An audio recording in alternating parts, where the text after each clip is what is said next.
오늘 12장 1절에 무슨 말로 시작하냐 하면, 그러므로 형제들아 내가 하나님의 모든 자비하심으로 너희를 권하노니 너희 몸을 하나님이 기뻐하시는 거룩한 산 제물로 드리라. 이는 너희가 드릴 영적 예배니라. 그 영적이라는 표시에 여러분이 갖고 있는 성경에 관주가 되어 있는데 합당한 예배니라 이렇게 되어 있습니다.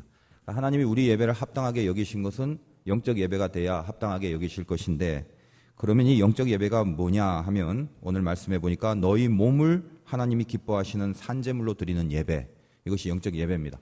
오늘도 우리가 드려져 있는 이 예배가 하나님이 기뻐하시는 영적 예배가 되려면 제물이 우리가 돼야 되고 산제물로 하나님 앞에 나와야 되는 거죠. 여러 번 말씀드렸습니다만 내 자신이 산제물이 된다라는 것, 그것이 진짜 예배인데, 내가 산제물이 된다는 건 다른 의미가 아니라 제물은 죽는 것이 제물이죠. 내가 죽는 예배, 그게 하나님의 영적 예배고 하나님이 원하시는 예배라는 것입니다. 예배를 드림으로 예배에 나오는 발걸음 속에 나를 죽이고, 예배 속에서 내가 죽고 이제 새롭게 태어나서 나가게 되는, 그래서 변화된 열매가 나타나가는 거죠. 그러므로 여기 있는 영적 예배는, 영적 예배를 드린 사람들은 2절에 너희는 이 세대를 본받지 말고 마음으로 새롭게 함으로 변화를 받아, 변화가 오게 돼 있다는 것입니다. 신앙생활을 오래 했는데도 참 변화가 없는 사람들도 분명히 있습니다. 왜 없을까? 믿음이 없어서, 기도를 안 해서, 여러 가지 기타 등등의 이유가 있겠습니다만, 이 본문에 빗대어 말한다면 오랫동안 교회를 왔다 갔다 했는데도 불구하고 도무지 안에서 변화가 일어나지 않았다. 그 이유는 본인이, 자기 자신이 오늘 이 말씀처럼 산제물로 드려진 예배가 없었기 때문에, 그래서 내가 죽어서 주님 앞에 드려질 것에 대한 의식, 내가 죽어서 하나님 앞에 나아간다라는 각오, 이런 걸로 드려진 거룩한 결단의 예배들이 없기 때문에 전혀 속에서부터 변화가 일어나지 않는다는 것이죠. 변화라는 건 딴 거 아닙니다. 옛날 걸 죽이고 새로운 것으로 창조되는 것이 변화죠. 근데 예배 가운데 내가 나를 죽이지 않으면 옛날 모습 그대로 이렇게 살아가는데 그게 어디에 변화가 일어날 수 있겠습니까? 하나님은 변화 없는 신앙이라는 거 쓸모없는 신앙으로 여기시고, 변화가 없다는 건 생명이 없는 거죠. 그래서 우리가 아무리 신앙생활 오래 해도 내 인생과 내 인격과 내 성품과 내 영혼의 변화가 일어나지 않으면 그것은 신앙생활 제대로 하는 게 아니다라고 생각하면 됩니다. 그러면 우리가 이렇게 드려진 이 예배를 통해서 변화가 일어나야 되겠는데, 변화는 그럼 무엇인가? 어떤 게 변화인가? 본문 가운데 두 가지를 보도록 하겠습니다. 내가 변화됐다면 첫째로 마음을 새롭게 하는 것, 그게 변화더라는 것입니다. 2절을 봅시다. 너희는 이 세대를 본받지 말고 오직 마음을 새롭게 함으로, 오직 마음을 새롭게 함으로 변화를 받아. 변화가 뭐라고요? 마음을 새롭게 하는 거예요. 이게 변화라는 것입니다. 그럼 이렇게 새롭게 되면 내가 새롭게 됐다는 것에 대한 증상이 있을 거 아닙니까? 내가 새롭게 됐는지 새롭게 되지 않았는지 어떤 증상으로 분별을 할 수 있냐면, 바로 그 밑에 연결되는 새롭게 함으로 변화를 받아 하나님의 선하시고 기뻐하시고 온전하신 뜻이 무엇인지 분별하도록 하라. 내가 마음에 새로움이 생겨버리면 하나님의 선하시고 기뻐하시고 온전하신 뜻이 뭔지를 분별하는 감각이 생겨요. 그래서 인생을 살아가면서 이건 하나님이 선하게 여기는 건가? 하나님 기뻐하는 건가? 이걸 하나님이 온전케 여길까? 이게 온 전신의 초미의 관심사가 돼버리는 거죠. 그래서 뭘 선택하거나 판단할 때에 그 선하심과 기쁨과 온전하심을 빗대어서 분별하는 그 변별력이 우리에게 생긴다는 것입니다. 이게 새로운 마음을 가진 자의 증상이에요. 네, 여러분이 예배 가운데 은혜 받았어요, 마음이 뜨거웠어요, 결단했어요 하고 나갔는데 전혀 내 뇌리에, 내 가슴에 하나님의 선하시고 기뻐하시고 온전하신 뜻에 대한 의식이 하나도 없이 그냥 막 살아간다면 그거는 은혜 받은 것이 아니며, 또 하나님 앞에 주님의 이름으로 거룩한 결단을 한 것도 아니겠죠. 하나님 뜻에 대한 분별력이 생기는 거, 이게 제일 중요하다는 것입니다. 그것이 마음이 새롭게 되는 것입니다. 여기 말씀해 보니까 이 세대를 본받지 말고 분별하라고 그랬죠. 이 세대를 본받지 말라고 그랬는데, 그럼 우리가 하나님의 선하신 뜻, 기뻐하심과 온전하신 뜻을 추구하기 위해서 적어도 이 세대를 본받지 않아야 되고 이 세대와는 반대편에 서야 되겠는데, 그럼 이 세대가 추구하는, 즉 이 세대의 기준을 갖고 하는 분별력이라는 건 어떤 거냐 이거죠. 하나님의 뜻과 다른 이 세대의 분별력이라는 거. 딴 거 아무것도 없죠. 이 세대의 특징이 무엇입니까? 물질주의적 가치관, 그거죠. 이 물질주의적이라는 거 한마디로 말하면 내 눈에 보이는 것, 내 손에 쥐어지는 것, 여기에만 최고의 가치를 두고 살아가는 것, 이것이 물질주의적 가치인데, 이 세대의 특징이 그렇다는 것입니다. 하나님을 떠난 세대, 하나님이 없는 세상은 수천 년 전이든 지금이든 앞으로 언제까지든 항상 그겁니다. 내 눈에 보여지는 것, 내 손에 쥐어지는 것, 이걸 지고의 가치로 여기고 살아가는 그 세상이라는 것입니다. 어떤 것에 대한 효과나 효력이 우리도 마찬가지입니다만 당장 내 눈앞에 탁 보여지면 이게 굉장히 좋은 거죠. 뭔가 만족스럽죠. 그리고 내 손에 뭔가가 이렇게 팍 쥐어지면 그건 굉장히 성공적인 거라고 생각하죠. 그러니까 신자도 어떻게 보면 오해하면서 사는 경우가 많다고요. 당장 내 눈에 보이지 않고 내 손에 쥐어지지 않으면 하나님 안에 있으면서도 그걸 실패로 여길 때가 많거든요. 절대 그게 실패가 아닌데. 그에 반해서 하나님의 기쁘고 선하시고 온전한 뜻, 이것을 추구하고 그 분별력을 갖고 있는 사람은 당연히 아시다시피 결코 우리 눈에 보여지는 가시적인 거나 혹은 내 손에 확보되는 그런 물량적인 내용이 아니라 오히려 그 지고한 하나님의 뜻을 이루려고 내 눈을 오히려 감을 때가 있고 내 손에 쥐고 있던 것도 그것을 놓을 때가 있더라는 것입니다. 그게 하나님의 뜻을 분별력 있게 추구하는 사람의 인생의 모습인데 내 속에서 하나님이 중심에 딱 계시면은 그게 가능하게 되는 거죠. 가장 중요한 분별의 기준이 내 자아가 아니라 내 속의 중앙에 계시는 하나님의 기쁘시고 선하시고 온전한 뜻이라는 거예요. 내 안에 중심에 주님이 계시면 그것이 드디어 가능하게 되더라는 것입니다. 아주 일상적인 예 중에 여러분 주일날 다 예배 나오잖아요. 근데 이 자리에는 바쁜데도 주일이 있기 때문에 무조건 나와야 된다는 신앙의 힘으로 나온 사람들도 있고 또 한가해서 다른 거 할 일이 있으면 글로 갈 건데 조금 시간이 남으니까 오늘은 예배 한번 드려주자 하는 마음으로 오신 분도 있겠고 아마 또 가지각색이 있지 않겠습니까? 근데 우리는 어느 정도 신앙생활을 하다 보면 주일날은 예배 드려야 된다는 걸 다 알고 있죠. 그런데 예를 들면 돈을 좀 벌어야 되겠는데 주일날 이렇게 일을 하거나 주일날 뭘 하면 굉장히 잘 벌게 되는 어떤 사업과 일이 있다고 칩시다. 내 눈에 보여요. 당장 주일날만 하기만 하면 내 눈에 단가가 딱 떨어지고 내 손에 분명히 잡혀요. 너무 이거는 뻔한 거예요. 훤히 보여요. 근데 주일이에요. 부닥치는 거죠. 세상의 분별력으로 볼 때는 틀림없는 거죠. 분명히 일해야 되고 오히려 주일날 더 열심히 해서 큰 효과를 봐야 되는 것입니다. 성경은 뭐라고 이야기합니까? 이 세대를 본받지 마라. 이 세대는 다 그렇게 살아간다. 그게 틀렸다고 하냐? 그게 맞다. 그 세대들은 주일날이고 뭐고 어쨌든 간에 딱 조건 보고 환경 보고 괜찮다 싶으면 빨리 남이 갖고 가기 전에 자기가 짊어져야 되고 남이 보기 전에 자기가 먼저 봐야 되고 그럼 이기게 돼 있다. 이게 이 세대라는 거예요. 근데 우리는 그걸 모르는 바 아니라 알고 있는데도 불구하고 우리는 또 다른 하나님의 선하고 기쁘고 온전한 뜻이 또 있죠. 왜? 새롭게 됐으니까. 그래서 이 세대를 본받지 않고 우리만의 분별력을 갖고 세상을 살아가기 시작하는데 성경이 뭐라고 하냐면 그거 본받지 마라. 주일날 예배 드리는 거 그게 중요한 거다. 그게 하나님의 선하시고 기쁘시고 온전한 뜻이다. 그건 우리를 알잖아요. 그러면 주일날 아무리 많은 돈을 버는 것이 있다 할지라도 이게 참 뻔한 얘기 같은데 그래서 이런 얘기 아무리 해봤자 참 은혜가 돼야 되는데 머리로 끄떡끄떡거리고 또 역시 주일날 더 좋은 게 있으면 예배는 등한시하는 게 우리의 연약한 모습인지라 참 이게 참 어찌할 수 없어요. 근데 우리 한번 느껴보자는 거죠. 당장 눈에 보이는 거 내가 주일날 예배 자리에 가면 다 놓쳐버려요. 손에 쥐어진 것조차도 막 버려야 되고 그런 경우가 생길 수도 있다는 것입니다. 그런데 그럼에도 불구하고 이것이 하나님의 뜻이기 때문에 하나님의 뜻을 먼저 하는 삶으로 살기를 성경은 분명히 요구하고 있죠. 그래서 이 신앙생활이라는 건 솔직히 말하면 망할 각오를 해야 제대로 신앙생활을 하는 거예요. 망할 각오를 한다는 말은 하나님이 그렇다고 우리를 망하게 하겠습니까마는 적어도 우리의 마음속에 내가 어떻게든지 하나님 앞에 잘 보이면 예를 들면 이런 심보죠. 성경을 쭉 읽어보고 목사님 설교를 들어보니까 주일날 예배만 잘 드리면 주일날 일을 해서 벌 수 있는 돈을 그것보다 훨씬 더 많은 것을 하나님이 아마 보상으로 주실 거야. 그래서 그 심리를 갖고 하나님 내가 예배 드려줄 테니까 아무튼 당분간 좀 지켜보겠습니다. 만약에 내가 예배를 드렸는데 이게 시원치 않고 신통치 않으면 그때는 알아서 하십시오.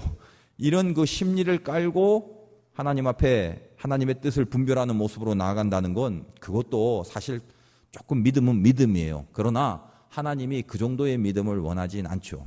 그거는 내 믿음이 아니라 하나님 앞에 이것을 조건 삼아서 그래서 주님을 따르는 것을 하나의 조건으로 더 주님 말고 더 큰 세상의 것을 내가 받으려고 하는 그런 심보 아니겠습니까? 제가 이번 정교인 수련회 때도 한번 말씀드린 것 같은데 평생도록 하나만 설교를 해라. 한 주제를 갖고 설교를 해라. 그럼 저는 10계명의 1계명을 갖고 한다고 말씀을 드렸습니다. 내 앞에 다른 신을 두지 마라 이거예요. 하나님 안에서 교회를 열심히 다녀도 우리는 충분히 우상주의자의 심리를 갖고 살아갈 수 있다고 그랬습니다. 우상주의가 뭡니까? 딴 거 아니죠. 하나님보다 더 사랑하는 거 있고 하나님보다 더 중요하게 여기는 게 있으면 그 사람 우상숭배예요. 이 중에 우리 예배드리는 저를 포함해서 여러분 모두에게 우리가 맨날 허구한 날 하나님이 제일 소중합니까? 그렇지 않을 때가 얼마나 많아요. 갑자기 막 물질에 침이 흘려지고 갑자기 내 이익을 보면은 하나님은 어딘가 다 팔아먹어버리고 없어져 버리고 그런 거죠. 그러므로 진짜 신앙은 어쩔 수 없어요. 힘들지만 망할 각오를 해야 된다는 거예요.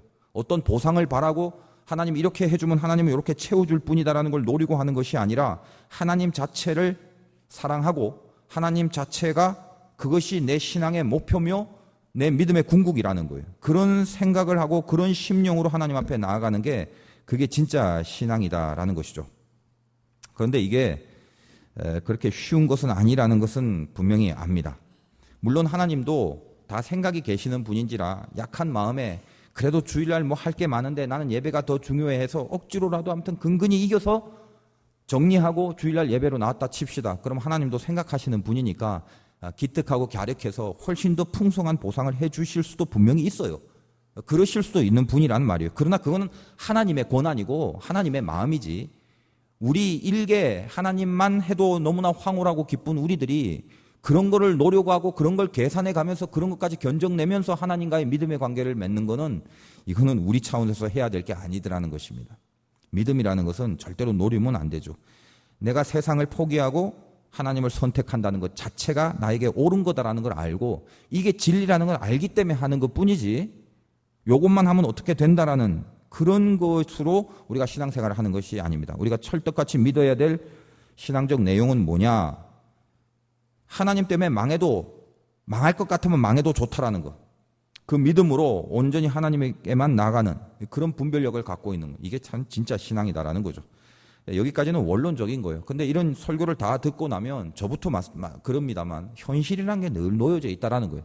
그래서 혹자는 이렇게 말할 수도 있어요. 목사님 참 말은 참 멋있게 잘 하는데 그래 뭐 세상 것보다는 망할 각오라고 하나님 믿자. 얼마나 좋은 말이에요. 참 괜찮은 말이고 멋있는데 그게 쉽냐 이 말이죠. 우리 모두의 하소연이 다 그거 아닙니까? 당장 눈에 보이는 게 있는데 그걸 버리고 하나님께로 가래요. 이거 오늘만 딱 눈찔끔 갖고 이걸 하면 확보되는 내 손에 걸머지는 게 보이는데 이걸 버리고 쫄쫄 굶을 각오를 하고 손해볼 각오를 하고 하나님께로 돌아서라? 과연 그게 가능하냐 이 말이죠. 결론은 그게 가능해야 진짜 신앙이죠. 근데 어떻게 해요? 우리가 연약하니까. 우리의 현 상태는 그걸 알면서도 믿음이 연약하니까 과감히 그걸 못한다라는 거 아니겠습니까? 그래서 이런 얘기들을 해요. 그러니까 차라리 목사님 말씀하실 때 그냥 믿음 때문에 하나님을 사랑하고 하나님께 더 가까이 가려고 예를 들면 주일날 그냥 이것만 하면 딱 돈을 벌 수 있는데 딱 포기하고 예배에 나왔다. 그러면 하나님께서 그걸 가르쳐 여기셔서 큰 보상을 분명히 주실 거다. 차라리 이렇게 좀 설교를 해주세요. 라고 요구를 하시는 분이 있을지도 몰라요. 왜냐하면 훨씬 더 마음의 위로가 되죠. 그러면. 그러나 뭐 어떻게 거짓말을 할 수는 없어요. 제가 성경을 쭉 보니까 하나님이 하라는 거 했다고 해서 내가 바라는 육적인 소원과 육적인 소망이 다 이루어지는 않습니다. 왜냐하면 내가 좋아하는 게 나한테 필요하거나 내 마음에서 좋아하는 게 진짜로 나에게 좋은 것이 아닐 수도 있기 때문에 그렇죠. 나를 잘 아시는 분은 내가 아니라 하나님이십니다.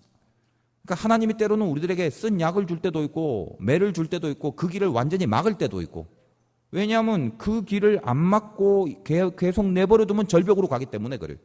우리는 내 앞길에 절벽이 있는지 앞에 구덩이가 있는지 어떻게 알아요? 가끔은 채찍질을 해서 왜 때려? 왜 일로 못 가게 해? 그러면서 짜증이 나고 속상하고 정말 예수 못 믿겠다 하면서 그렇게 한탄을 하고 있는데도 불구하고 그 채찍 때문에 절벽을 피하고 구덩이를 피해서 자기도 모르는 사이에 가장 쉴만한 물가로 이끌림을 당하는 그게 신앙 인생이거든요. 그러니까 가서 깨닫지 당장엔 몰라요. 왜 막혔느냐가 불평이고 왜 막았느냐가 원망일 뿐이지 더 좋은 것이 예비된 것은 시간이 지나가 봐야 돌아보면 그 이유를 알게 되는 것이 신앙이라는 것입니다. 그래서 솔직히 말씀드리면 그래요. 하나님이 여러분들에게 뭘 잘했다고 해서 세상적인 보상, 이 세대가 원하는 그런 보상이나 그런 상들 그걸 100% 다 주시진 않습니다. 그건 하나님 권한이에요. 이렇게만 하면 저렇게 된다는 공식은 내가 갖고 있는 거고 우리가 만든 거죠. 그 모든 것까지도 하나님 앞에 의향하고 나는 오로지 하나님 한 분으로 만족할 수 있는 신앙이 될 때 그때 그분께로 오는 풍성함을 받아 누릴 수 있다는 것입니다. 산타크로스 할아버지를 좋아하는 이유가 많아요. 어린애들은요, 산타크로스 할아버지를 좋아하는 게 아니라 그가 갖고 온 이 선물 보따리를 좋아하는 거예요. 근데 그때 철든 한 아이가 산타크로스 할아버지하고 할아버지 나 저 필요 없어요. 나 양말도 안 걸었어요. 나는 할아버지의 수염이 너무 멋있고 할아버지가 착한 애들한테 선물을 주는 그 인품이 너무 좋아서 저는 할아버지를 나의 친할아버지로 삼을 거예요. 이런 약삭빠른 친구가 있다는 것입니다. 산타 할아버지가 친할아버지만 되면 그 다음엔 선물이 관심이 없죠. 왜? 산타 할아버지가 갖고 있는 게 다 내 거니까. 우리가 하나님을 궁극으로 사랑하고 하나님과 딱 밀착된 관계가 되면 그때부터 내 현실의 문제는 내가 신경 쓸 게 아니죠. 이 요령을 터득하셔야 되는데 우리는 연약하다 보니까 하나님과 친해지려는 것이 아니라 하나님이 나에게 주는 떡고물과 친해지려고 하니까 그러니까 토라지고 실망하고 절망하고 원망하고 불평하고 그런 신앙의 인생을 살아가는 거죠. 사실 우상과 별다를 게 없는 기독교 신앙을 우리가 갖고 있는지도 모른다라는 것입니다. 하나님의 뜻이라는 건요, 따를만 하고 쉬우면 따르고 어렵고 힘들면 부담되니까 좀 갈등해보고 이런 게 아니죠. 이해는 합니다. 어려우면 참 힘들다는 건 이해는 합니다만 원칙은 뭐냐? 하나님의 뜻이라는 건 쉽냐 어렵냐로 따르느냐 안 따르느냐를 분별하는 것이 아니라 하나님의 뜻이냐 아니냐로 명확하게 결정할 수 있는 겁니다. 뜻이면 가야죠. 그걸 믿음이라고 하지 않습니까? 이번 한 주 동안은 여러 가지 계속 행사들이 많죠. 우리 단기 선교수부터 계속해서 종교인 수련회도 했고 또 청소년부 수련회도 했고 이제 어제 같은 경우에는 우리 카이로스 성경공부도 2기 트레이닝을 왼종일 다 했고 사실 쏟아지는 말씀의 풍성함도 있어서 좋기도 하지만 또 개인적으로는 인간인지라 또 육신의 피곤함도 왜 없겠습니까?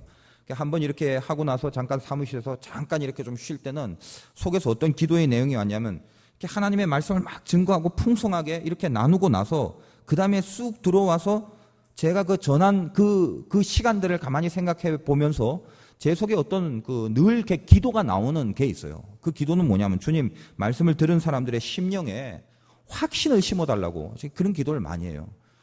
아무리 풍성한 또 아무리 많은 아무리 열정적인 그런 말씀을 듣다 할지라도 그 말씀을 듣는 사람의 심령 속에 만약 확신이 하나도 없다면 하나님의 말씀은 확신과 만나야 위력이 나오거든요.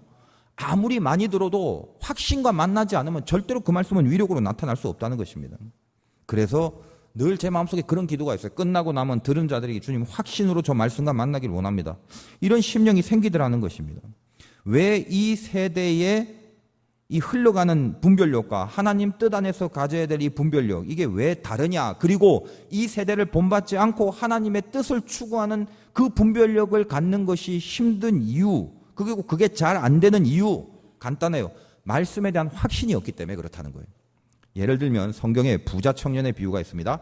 영생의 문제로 주님께 왔습니다. 어떻게 하지 영생을 얻냐고. 계명 지키라고 그랬죠. 그랬더니 나 다 지켰는데. 그러면 너 한 가지 부족한 게 있다. 주님이 뭔데요? 네게 있는 것을 다 팔아서 가난한 자를 줘라. 그랬더니 그 청년은 그것을 지켰나요? 못 지켰죠. 근심하고 돌아갔대요. 그 청년의 근심이 뭐겠습니까? 이제껏 자기 눈에 보이는 가시적인 것들, 그게 제일 중요했는데 지 눈에 보이고 지 손에 쥐어진 그것이 없어지는 그 일이 주님의 뜻이라면 그 주님의 뜻만큼을 따르기는 굉장히 부담스럽다는 거죠.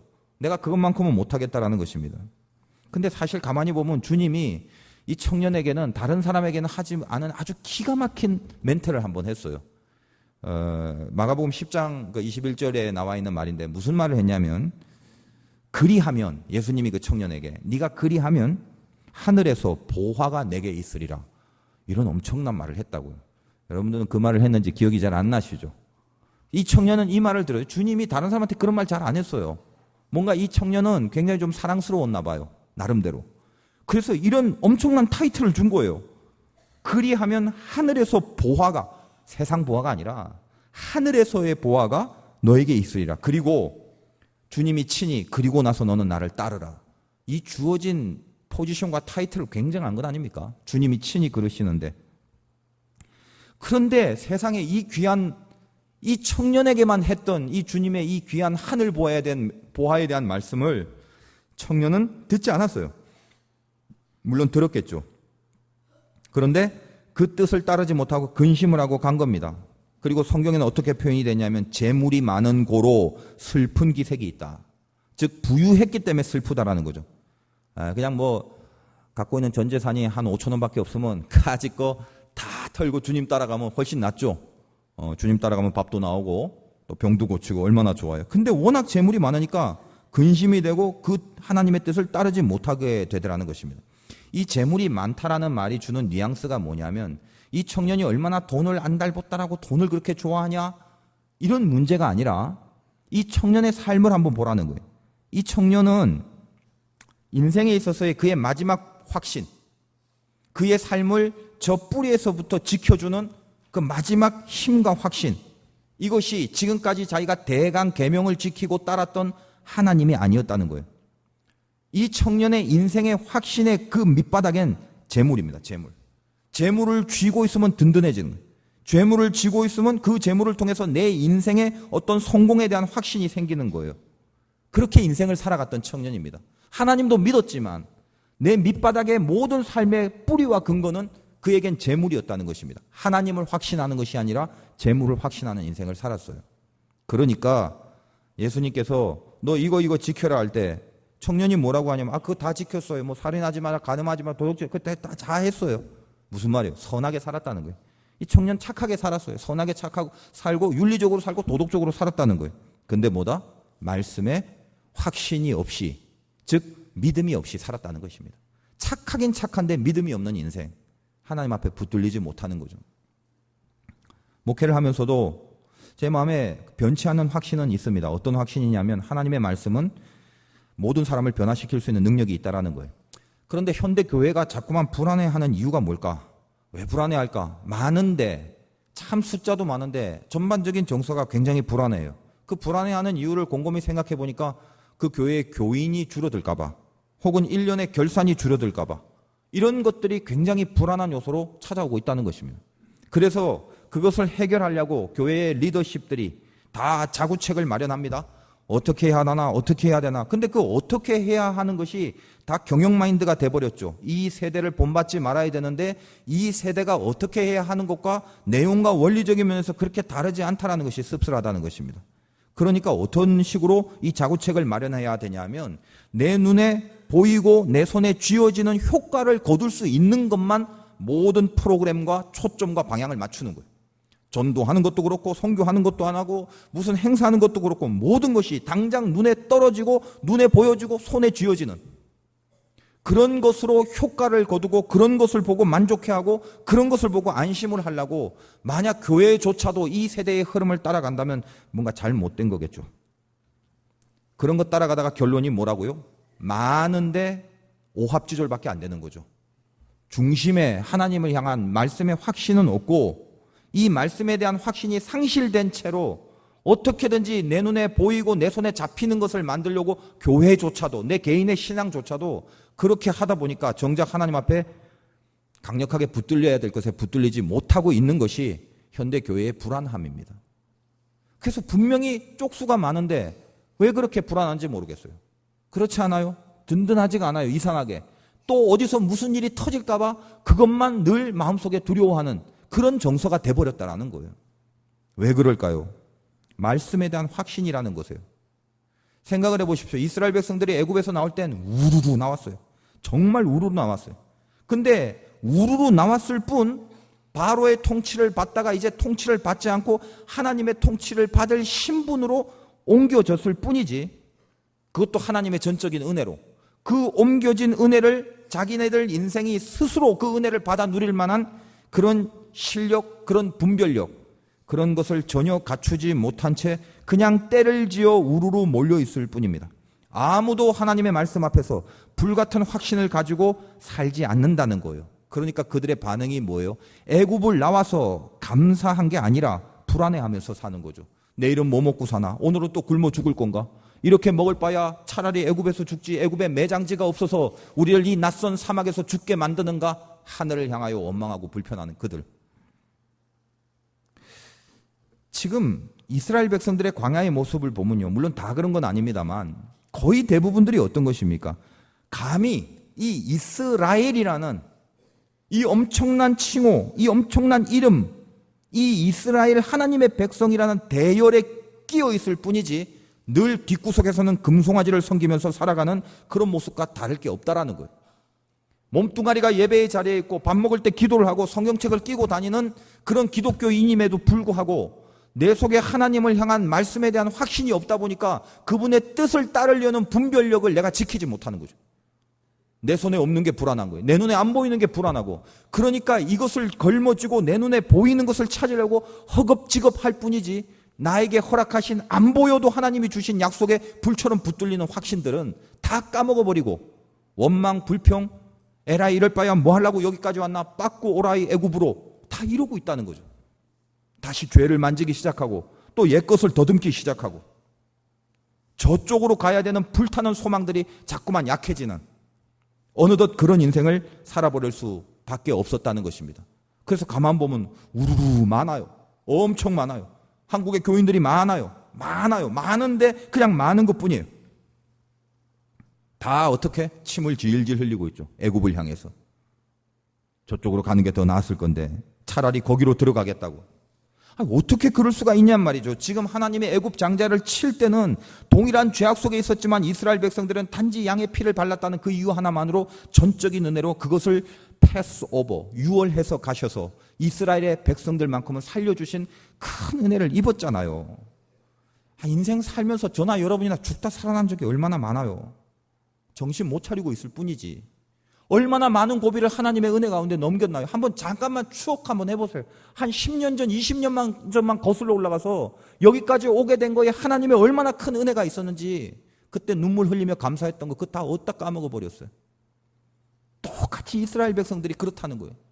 10가지 재앙에서 그들만 구원받았어요? 시퍼런 바다 한가운데서도 길을 열어줬다고요. 그 길을 통과한 사람들이에요. 그 은혜를 받았던 사람들이에요. 근데 지금 뭐라고요? 하나님의 선하고 기쁘고 온전한 뜻은 어디다 팔아먹어버리고 애굽의 세대를 본받아. 어떻게 하면 또 내 눈에 뭐가 안 보이냐, 어떻게 하면 내 손에 또 뭐가 없냐, 이거에 혈안이 되고 이거에 급급한 인생으로 전락하는 거죠. 얼마나 불안했으면 금송아지를 만들었겠어요. 저 금이 내 신이었으면 좋겠다는 거죠. 딴 거 필요 없다. 선하고 기쁘고 온전한 분별력이고 뭐고 다 필요 없으니 내가 지금까지 믿어왔다고 그 이야기하는 그 하나님이 저 금덩어리, 재물덩어리였으면 좋겠다. 그래서 하나님 하면 금이 툭 나오고 주님 하면 막 금이 툭 나오고 이런 신이었으면 좋겠다. 그 마음이나 오늘날 우리가 말씀의 확신은 하나도 없이 이 세대를 본받는 거에서 급급하게 살아가는 기독교인이나 뭐 다른 게 있겠냐 이 말이죠. 심령에 확신이 없다는 것. 어떤 말씀을 받아도 이 확신과 말씀이 부닥치지 않으면 절대로 위력이 나타나지 않습니다. 그 뜻을 분별할 수 있는 그 분별의 의식이 생기지 않는다는 것입니다. 하나님 뜻대로 했다간 죄다 망할 것 같은 그런 마음으로만 살지, 하나님 뜻대로 하면 어떤 위기와 고난도 넘어설 수 있다는 확신으로 살아가는 사람이 많지 않더라는 것입니다. 이것이 지금의 비극이에요. 말씀에 대한 확신이 있으면 이 세대가 진행하는 흐름으로부터 꺾을 수 있습니다. 다시 선하고 기쁘고 온전한 뜻을 분별하는 이것이 내가 제일 잘 나가는 인생이 될 거다라는 확신이 있다는 거예요. 뭘 붙잡고 있냐가 잘 되는 인생이 아니라 그분의 다시 선하고 기뻐하시고 온전하신, 어떻게든 이걸 분별하고 가는 그 인생이 내 최고의 인생이라는 것을, 그거를 알고 살아가게 된다는 것입니다. 말씀에 확신이 있으면. 오늘 이 예배를 통하여 여러분 가슴 속에 인간적인 저의 설교가 아니라 이 말씀을 통하여 성령이 여러분의 가슴을 두드려 주길 원해요. 새로운 마음이 생겨지길 원합니다. 잊어버렸던 분별력에 대한 감각이 다시 한번 일어나길 원합니다. 잊었구나. 그분의 선하고 기뻐하고 온전한 뜻 한 번쯤은 생각하고 결정하고 한 번쯤은 생각하고 판단하자. 이 새로운 마음을 주시옵소서. 이게 변화된 자라고요. 변화된 자. 두 번째로 변화되었다는 것은 은사 속에 사는 것을 말합니다.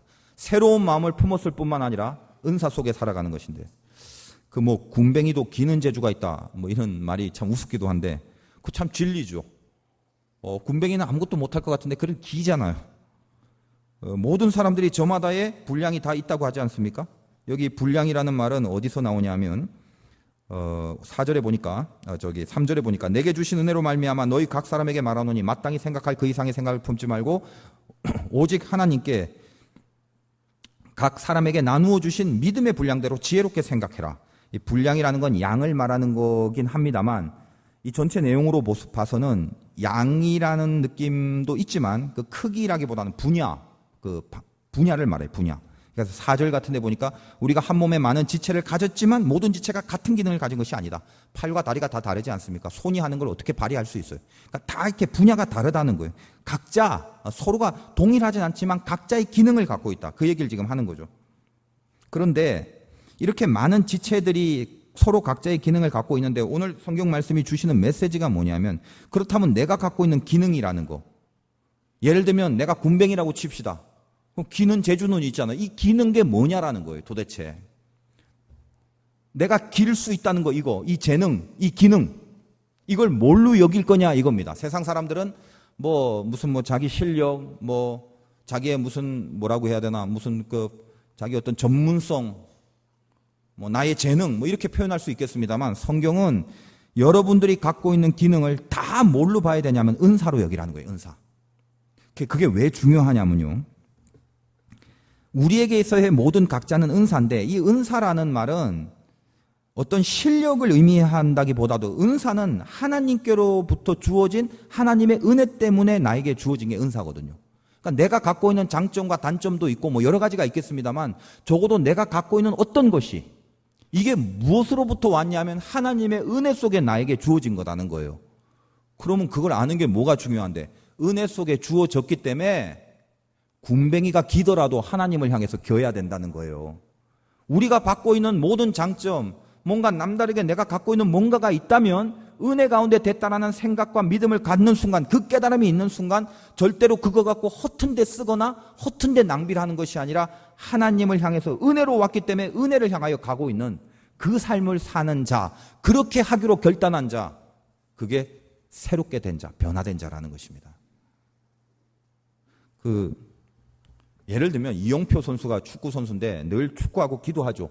그 간증 같은 거 이렇게 보니까 참 은혜가 많이 되던데 은혜를 받아갖고 축구할 때 이렇게 선수들 많이 만나면 이렇게 그 매니저나 자기를 치료하는 의사나 만날 때마다 복음을 이렇게 전한대요. 예수 믿으라고 이영표 선수가. 근데 그 선배가 둘이 오더니 어느 날 야 너만 믿어라. 너만 믿으면 됐지. 너 혼자 잘 믿으면 됐지. 왜 우리가 지금 축구하고 공동체를 이루고 지금 월드컵도 뛰어야 되고 지금 이런데 너 그렇게 자꾸 하면은 자꾸 팀 갈라지고 그러지 않냐. 그랬대요.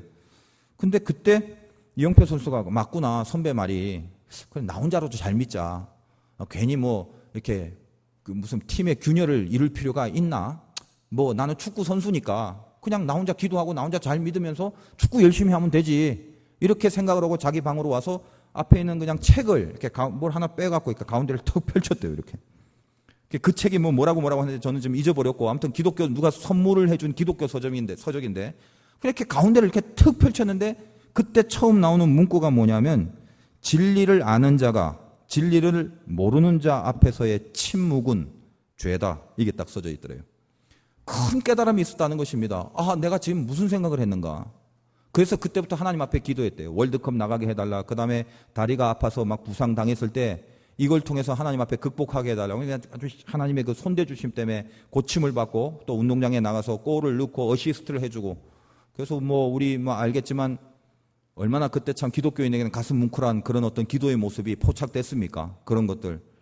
그리고 그 이영표 선수의 삶과 운동을 잘하고 축구를 잘하는 것뿐만 아니라 그 삶과 그 신앙의 모습과 그 사명을 갖고 뛰는 것들이 우리 믿는 자에게는 적어도 얼마나 많은 도전이 되냐 이 말이죠.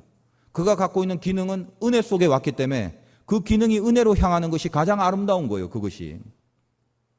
우리도 그렇게 이영표 선수처럼 특출한 기능은 없을지라도 저도 군뱅이라고 생각합니다만 기는 재주는 있잖아요. 그게 없을 수는 없어요. 다 누구라도 다 있단 말이에요. 하나님이 만들어 주셨기 때문에. 그럼 내가 갖고 있는 것으로 은혜를 향하여 가는 거, 이게 변화된 사람의 모습이라는 것입니다. 그래서 오늘 6절부터 보니까 보세요. 우리에게 주신 은혜대로 받은 은사가 각각 다르다. 예언이면 믿음의 분수대로, 섬기는 일이면 섬기는 일, 가르치는 자는 가르친 자, 위로하는 자, 구제하는 자, 다스리는 자, 긍휼을 베푸는 자, 쭉 이렇게 열거되지 않습니까? 이 말들이 다 뭐예요? 어쨌든 간에 마지막 심지어는 긍휼까지도 다 하나님이 주신 은사니, 무슨 말이요? 하나님의 은혜 가운데 온 것들이니 그것들을 통하여 은혜가 드러나는 목표로 쓰여지는 것이 아름다운 것이다. 가르치는 달란트가 있다면 은혜 때문에 왔기 때문에 그 가르침을 갖고 못된 건, 나쁜 거, 죄 가르치지 말고 영광을 가르치고 복음을 가르치고 진리를 가르치고 생명을 가르치라, 이 말이죠. 그때가 제일 아름답다라는 것입니다. 그런데 그러지 못한 사람도 있었죠. 대표적으로 삼손 같은 사람, 엄청난 달란트가 있지만 그냥 싸우면 다 이기잖아요. 그런 헤라클레스가 어디 있어요? 그런데도 삼손은 어때요? 항상 뒷구녕에서는 모든 죄를 다 저지르고 다녔고, 그러나 힘은 항상 세서 싸움에서 진 적이 없고. 근데 그게 박수 받을 일입니까? 싸움에서 이겼다고 그게 승리예요? 어쩌면 인생 가운데 삼손처럼 비참한 사람이 없어요. 차라리 내가 잘 안 되고 망하고 고난이 있고 실패를 하고 그래서 돌이켜서 빨리 하나님께로 가까이 가는 게 낫지, 계속 일이 잘 되고 있는데 영적으로는 하나님과 계속 멀어져 있는 거, 이것처럼 비참한 게 없다는 거예요. 신앙생활 안 하는데 자꾸 사업이 잘 돼요. 신앙생활 안 하는데 일이 술술 풀려요. 안 해도 되네. 그런 생각하다가 큰 코 다친다는 거예요. 그게 우상주의자들만 갖고 있는, 그래서 우상주의자들이 꼭 그런 식으로 생각을 해요. 잘 되면 믿어드리고 안 되면 열받는 거죠. 그래서 그냥 비나이다 지성이면 감천이고 열심히 하긴 하는데 결론적으로 내 마음의 소원, 내 마음의 뜻, 그게 안 이루어지면 신앙이고 기도고 뭐고 나중엔 결국 낙담하고 결국 그것 때문에 절망하고 시험 들 수밖에 없는 인생으로 살아간다는 것입니다. 대부분 다 걸리게 돼 있다는 거예요. 그것은 여러분에게 주신 달란트가 뭔지는 몰라요. 각자 다 있다고요. 그게 좋은 걸 수도 있고 뭐 나쁜 걸 수도 있고 평범한 걸 수도 있고 다 달라요. 그러나 그것이 적어도 허랑방탕한 데 쓰여지는 것만큼 죄악은 없습니다. 삼손을 잘 생각하십시오. 아무리 큰 게 있고 아무리 남들보다 특출한 게 있다 할지라도 그것 자체가 영광이 안 된다는 거예요. 은혜로 왔다는 걸 믿는 사람은 이거 갖고 은혜 돌릴 것밖에 없다라고 생각하지, 이거 갖고 밖에 나가서 기고만장하게 떵떵거리고 어깨에 힘주고 다른 사람 짓밟고 살겠다고 생각 안 하죠. 교만을 버리셔야 돼요. 항상 은혜로부터 왔기 때문에 은혜로 가야 된다는 생각을 해야 된다는 것입니다. 그런 생각을 하고 살게 되면 내가 갖고 있는 좋은 점뿐만 아니라 나쁜 점이나 나쁜 사건이나 혹은 실패한 일조차도 하나님의 전체 은혜 안에 있다라는 깨달음이 그때부터 생기게 돼요. 제가 작년에 늘 참 큰 경험을 했기 때문에 가끔씩 예화로 들 수밖에 없습니다만 수술을 했지 않습니까? 한 10일 정도를 굶은 상태에서 대수술을 하고 중환자실에 있다가 일반실에 왔는데 이제 어느 정도 몸이 좀 회복됐고 얼마나 배가 고프겠어요. 근데 그 칠레라는 병원이 우리나라하고 달라서 좀 이렇게 후지잖아요. 그러니까 나오는 밥들이 지금 이제 죽을 좀 먹고 좀 미역국 같은 걸 먹어야 될 사람인데 그냥 이 시원치 않은 사람은 씹지도 못할 딱딱한 토스트에다가 비스켓 이런 거에다가 막 젤리 같은 거 하나 뭐 불량식품 얹고 단지 물이라는 건 그 립톤인가 그 늘 우리 먹는 홍차 티백 그거 지금 전 그거 먹기도 싫은데 그 보기만 해도 나 그 딱 싫어요. 그걸 몇 끼 그게 나오는데 안 먹을 수는 없고요. 이거 안 먹으면 무슨 또 체크가 되니까. 그래서 그걸 어떻게 먹었냐면 이거 먹긴 먹어야 되니까 이 토스트를 이렇게 해갖고 홍차에다 찍어서 좀 이렇게 물렁물렁하게 만든 다음에 그 다음에 진짜 울며 겨자 먹기로 먹었다고요. 그렇게 하루 이틀 먹다 보니까 진짜 죽을 것 같아요.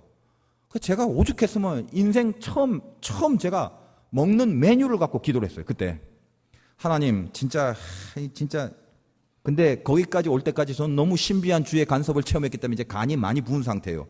제가 작년에 했던 간증을 혹시 기억한다면 이해를 할지 몰라도 그래서 무슨 기도를 했냐면 하나님 전복죽이 먹고 싶습니다. 진짜 전복죽 한 그릇만 딱 주십시오. 이 마음을요, 여러분 지금 웃지만 이게 굉장히 절실한 거예요. 전복죽 한 그릇 달라고. 근데 이제까지 이끌어 주신 하나님의 인도하심 때문에 이렇게 은근히 간이 부으니까 믿음이 확 생겨버리는 거예요. 어떻게든, 왜냐하면 지금 저는 절실하잖아요. 그리고 아버지인데 솔직히 내가 뭐 많은 거 바라나. 어쨌든 전복죽 비스무리한 거라도 하나 있었으면 날아갈 것 같아. 몸이 다 회복될 것 같더라고요. 그렇게 기도하고 그 다음날 점심 때 그 옆에 있는 여행사의 그 직원이 한국 사람이 와서 거기 한국 사람 없잖아요. 나 같은 사람이 어디 있어요. 다 그 남미 사람들이. 이 수술했다는 걸 알고 저를 문병 왔는데 세상에 한국 식당에 가서 전복죽을 사왔다니까요. 다 얘기했잖아요. 처음 듣는 것처럼. 그래서 그걸 세상에 눈물을 흘리면서 먹었지 않겠습니까? 옆에 막 간호사가 들어와서 냄새 난다고 그 옆에 김치도 있으니까 냄새 난다고 하니까 시끄럽다고 제가 그러고 한국말 못 알아니까 시끄럽다고 하고 그걸 다 먹었죠. 요즘 이제 제가 사실 육체적으로 너무 이렇게 좀 강행군 하다 보니까 사실 조금 이렇게 확 좀 지칠 때가 있고 입맛이 없을 때가 있어서 갑자기 그 전복죽이 생각이 확 나는 거예요. 그래서 어딘가 가서 내가 죽을 한번 먹어야겠다고 어디 저기 가서 죽을 한 그릇 좀 먹었는데 그게 그 전문 죽집이 아니라 아무튼 죽을 판다고 해서 가서 이렇게 먹었어요. 먹었는데 제가 그 칠레에서 다짐한 게 있습니다. 음식이 원래 제가 또 그렇습니다만 맛있든 맛없든 음식은 중요한 것이다. 음식은 너무나 소중한 것이고 음식을 먹을 수 있다는 것만 해도 이건 얼마나 눈물겨운 감사인지 모른다. 그러니까 절대 남기지 말자. 이제 이런 생각을 하고 왔는데 제가 그 죽을 좀 남겼어요. 못 먹겠더라고요. 왜 그렇게 맛이 없고 이상하고 막 그런지 진짜 억지로 참고 먹으려는데 이거 끝까지 먹다가 탈이 날 것 같더라고. 그래서 좀 남겼는데 제가 왜 이제 이런 말을 하냐면 남기고 돌아오면서 마음이 좀 씁쓸하기도 했는데 뭐 원망이 되죠. 이놈의 식당이 이게 어떻게 이렇게 만들어 뭐 이러면서. 근데 가만히 한번 돌아보니까 조금 인생을 확대해 보니까 우리도 인생 가운데 죽 먹을 때가 있죠. 맛없는 죽. 인생의 그런 그 죽 같은 사건. 이런 걸 왜 내가 먹게 돼? 이거 먹다가 이게 속 다 버리는 거 아니야? 이런 것들. 근데 제가 다 돌아와서 보니까 저는 그 맛있게 먹었던 전복죽을 추억하고 그것을 기억하고 그것을 감사하려고 또 죽을 먹었는데 내 뜻대로 안 됐죠. 근데도 이상하게 돌아가는 발걸음 끝엔 그때 먹었던 죽이 지금 먹은 게 워낙 맛이 없다 보니까 훨씬 더 감사함으로 다가오더라는 거예요. 이 경지를 뭐라고 하냐면 해석력이라고 그러는 거예요. 여러분이 믿음을 갖고 은혜 가운데 보면 지금 내가 뭔가 이상한 죽을 먹고 있다 할지라도요. 그 죽 때문에 뭔가 더 깨달아야 될 것, 더 깊이 가야 될 것, 또 절대로 그게 아니면 깨달을 수 없었던 그것을 하나님은 그걸 통해서 주시는 것입니다. 그러므로 믿음은 다 믿어야 돼요. 통째로. 나를 위하여 지금 나온 그 맛있는 전복죽도 감사한 믿음이지만 형편없는 이 죽도 결국은 하나님이 이 죽을 통해서 나에게 뭔가를 주시려는 메시지로 받아들여야 돼. 이것이 은사 안에 사는 사람들의 모습이라는 것입니다. 통째로 믿는 믿음. 돌아보면 그랬죠. 늘 제가 말씀드리는 것이지만 여기 앉아있는 분들 중에 인생에 어려움과 고난 없던 분들 거의 없다고요. 하나님은 그렇게 우리를 부르셨어요. 한번 생각해 보십시오. 우리가 뭐가 잘났고 뭐가 거룩해서 아무 일 없고 그냥 세상적으로 이 세대가 나가는 방향으로 잘 나가고 있는데 뭐가 아쉬울 게 있어서 이 주일날 여기 앉아 있습니까? 근데 우리는 다 어때요? 호되게 당했거든요. 호되게 당했고 호되게 연단을 받고 마음 깊은 곳에 주님 하지 않으면 도무지 살아갈 수 없는 환경과 상황들을 우리는 겪고 왔거든요. 여기까지 남아 온 것입니다. 그것 때문에. 그래서 그때는 이게 지워버릴 사건 같고 없애버릴 사건 같았지만 돌아보니까 궁극의 결론이 이것 때문에 나는 하나님의 백성이 된 거예요. 이것 때문에 나는 예배자가 된 거예요. 그거를 지금 여러분들이 기뻐하는지 행복해하는지 그건 잘 모르겠습니다만 저는 너무 행복해요. 이것이. 그래서 만약 돌아가서 정말 지워버릴 것 같은 제 청소년기에 그 암울했던 정말 아무것도 없었던 그거 인생에서 다시 살래? 제가 지금의 믿음만 보장된다면 저는 언제든지 다시 살 수 있어요. 그만큼 감사한 거기 때문에 그런 거죠. 그게 해석입니다. 여러분이 은혜 안에 거하면 그 은혜 속에서 나에게 다가온 좋은 것들까지도 다 은혜로 향할 수 있는 것뿐만 아니라 내 안에 있는 나쁜 것 혹은 내가 원치 않은 것을 당한 그런 것들조차도 모두가 은혜 안에 포섭됐다라는 깨달음만 있다면 언제든지라도 넘어설 수 있다라는 거예요. 기도를 하셔야 됩니다. 주님 은사를 주시옵소서. 은혜 가운데 내가 좋은 일이든 나쁜 일이든 다 은혜로 지금 향해 가는데 이 인생 한 번뿐인 인생 내 나이가 젊든 아니면 내 나이가 또 오래됐든 뭐 어떤 경우라도 상관없는 거예요. 인생 죽을 때까지 하나님 앞에 은사를 갖고 은혜 가운데 써야 되니까 주님 나에게 은혜를 주시옵소서. 은사를 주시옵소서. 그래서 내가 기는 재주밖에 없다 할지라도 그 기는 거를 통해 하나님 영광 받아주시고 내가 아무것도 할 줄 아는 게 없지만 어쨌든 내가 갖고 있는 그냥 잠시 기도만 하는 그런 모습밖에는 나는 보일 게 없지만 그거라도 하나님이 이용하여 주셔서 주님 앞에 은혜로운 삶을 살도록 은혜로 갈 수 있도록 나에게 그런 은사를 달라고 기도할 수 있어야 된다는 것입니다. 제가 예전에는 웅변 같은 걸 이렇게 자주 했어요. 어디서 배운 것도 아닙니다만 아마 조금 제 안에 그런 이게 그때는 교회를 안 다녔으니까 재능 같은 게 있는 것 같았어요. 그래서 원고를 제가 쓰고 그냥 거기에 대한 모션도 제가 이렇게 만들어내고 그래서 아무튼 대회에 나가는 그러니까 교회 대회는 거의 다 제가 나간 것 같아요. 트로피도 많이 타고 그랬는데 근데 어느 날 제가 이런 교회 생활을 안 하다가 고등학교 때 처음 이제 신앙생활하면서 교회에 딱 들어가다 얼마 되지 않아서 그때는 중고등부가 굉장히 막강했어요. 그러니까 저는 교회가 다 그런 줄 알았는데 그렇지는 않습니다. 중고등부가 얼마나 애들이 신앙도 좋았고 이 권위가 있고 전통이 있는지 중학생들이 앞에서 막 떠들고 예배 시간에 조금 그러면 예배 마치고 뒤에 있는 고등학교 3학년 움직이지도 않아요. 워낙 높으신 분이라서. 고등학교 2학년이 불러요. 그 뒤에 화장실 데리고 가서 예배 시간에 너 똑바로 해라. 너 장난치지 마. 이렇게 지적을 해준단 말이죠. 그리고 뜨겁게 기도하고요. 그래서 학생들이 주일날은 새벽 기도를 해요. 학생들끼리 따로. 임원들끼리 따로 모여서 중고등부 학생들이 거기서 새벽 기도해요. 저는 그래서 교회 다니면 주일날 새벽 기도는 무조건 해야 되는 줄로 알고 그렇게 살아왔어요. 참 귀한 그 중고등부를 만나서 아무튼 그때 신앙이 참 좋아진 것 같아요. 대대로 그 중고등부는 또 어떤 전통이 있냐면 그 중고등부 회장이 되면 그 회장은 다 서울대학을 갔어요. 제 위에 형이 서울대학 갔고 그 위에 형이 서울대학 갔고 다 회장은 서울대학이에요. 저만 서울대학을 안 갔죠. 저 때부터 신학대학으로 바뀌었어요. 근데 어느 날 제가 간지 얼마 안 됐는데 그 전통 있는 그 엄청난 중고등부에 몇 달 되지도 않는 제가 회장이 돼버린 거예요.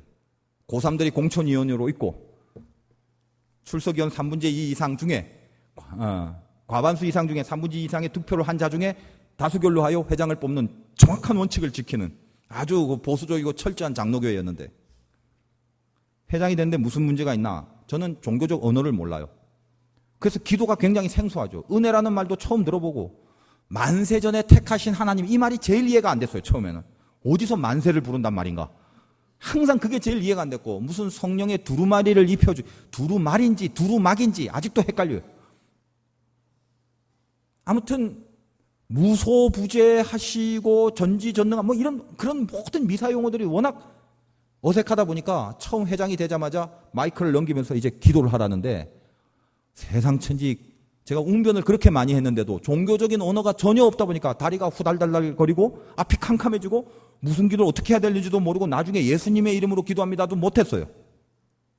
그런데 기회가 자꾸 생기죠. 여러분도 여기 여성교회 뭐 속장하고 맡으면 기도도 많이 해야 되고 신앙생활 오래 해도 여기 당장 수요일날 나와서 마이크 앞에 서면 다리가 후덜거리죠. 근데 그 어린 나이에 아무것도 모르는 제가 회장이 돼갖고 많은 여학생들도 있고 막 남학생들도 있는데 얘기를 이게 되겠어요. 말이 안 나오죠. 얼마나 창피하고 설 때마다 진땀을 뻑뻑 흘리고 못 견디겠더라고요. 그래서 저 뒤쪽 한 셋째 줄이나 넷째 줄 제가 지금도 기억하는데 거기에 어느 날 딱 앉았는데 내 속에서 견딜 수 없다 보니까 세상에 어떤 기도가 나오느냐요. 하나님 앞에 하나님 제가 얼마나 절실했으면 지금도 그 고등학교 때 기도의 느낌이 지금 생각나요. 하나님 말 좀 잘하게 해주세요. 내 입술을 열어서 내 생각과 마음에 있는 걸 그냥 막 쏟아내고 막 표현할 수 있는 말 좀 잘하게 해주세요. 눈물 흘리며 기도했어요. 제가 그 기도 끝나고 그 다음날부터요. 여러분 믿으실지 모르겠는데 내 생각으로 표현을 못하는 게 하나도 없었어요. 얼마나 신기한지 몰라요. 그러니까 입이 돌아가요. 그냥 입술이 지 혼자 움직여요. 갑자기 기도가 다 바뀌어졌어요. 이 무슨 회의 진행하는 거 학교에서 회의 진행이야 많이 해봤지만 교회식은 좀 다르는데 어떻게 해야 될 줄도 모르는데 그냥 나오는 거예요. 그냥. 저는 그때는 이제 성경을 잘 몰라서 몰랐는데 하나님이 주신 은사라는 걸 그때 나중에 이제 알게 됐어요. 그래서 저는 참 감사한 게 목사가 안 됐으면 말만 잘해갖고 이 몰골에 사기를 쳤으면 얼마나 잘했을까.